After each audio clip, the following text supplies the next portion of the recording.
It's a beautiful day again with Motherhood and Lifestyles with Sheila Fumi. Thanks for subscribing to my YouTube channel. I appreciate you so much. I say a big thank you to you.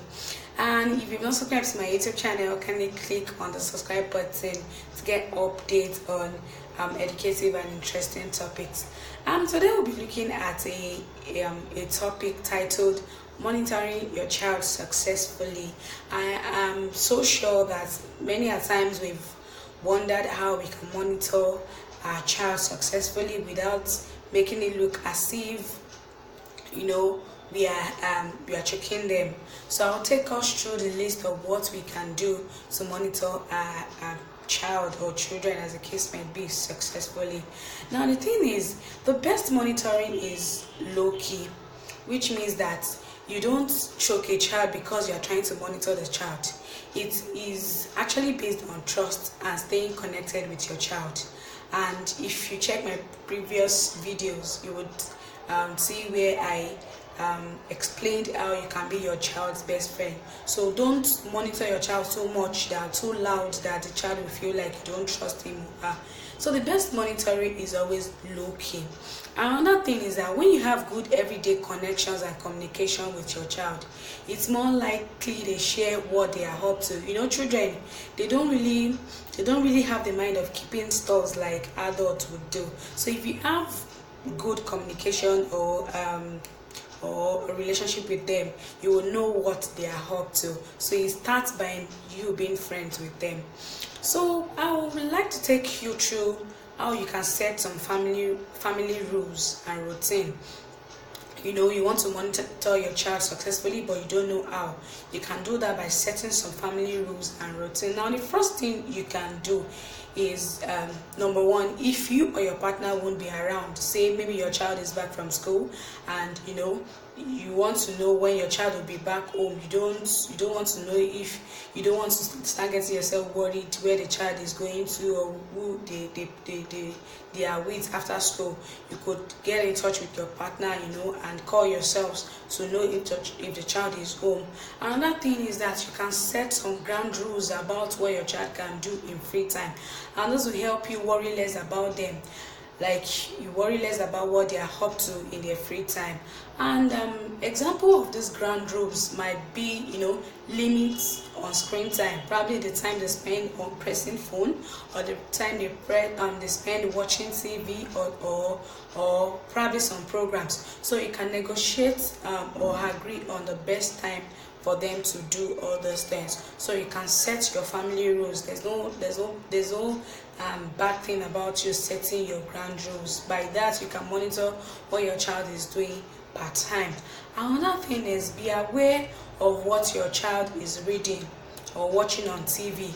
Some of us, we are so careless. We watch nudes, we watch all these porn movies, even when our children are there, unconsciously they learn one or two things from things we watch. So be careful, be aware of the things you watch when your children are close by. And another thing that you can do that would help you keep in touch with your child is that when your child starts a conversation, when your child starts talking about something, stop doing what you're doing and actively listen to your child. And when you do this, it sends a message that you are interested in what that child is saying. It sends a message that you care about that child, really want to know what that child is trying to say. So by that, you can keep in touch with your child to know what is in that child part time. Another thing is that you can cultivate the habit of, probably once in a while, I know that in this part of the world we find it difficult to sit at the dining table, but as often as you can, sit together as family and discuss issue. This can be a good chance for everyone to talk about their day and probably what's coming up. By that, you can get to know your child, and then you can understand what your child is up to or what your child has been up to.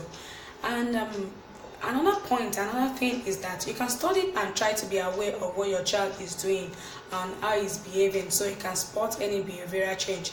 This is by you being sensitive to what your child is doing, what your child is wearing.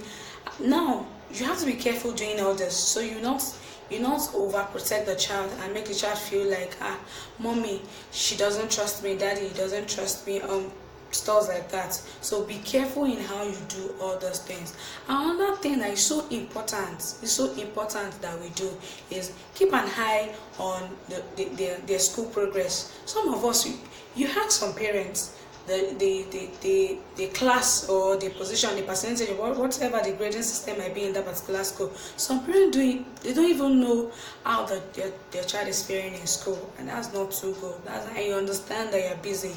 What you're doing outside there is to ensure that they have good education and all, but find time, to probably visit the school once in a while and get to hear from their teachers, to notice any behavioral change and all, so you can know where to come in your child's life. Another thing is avoid breaking your child's trust and also intruding in their privacy.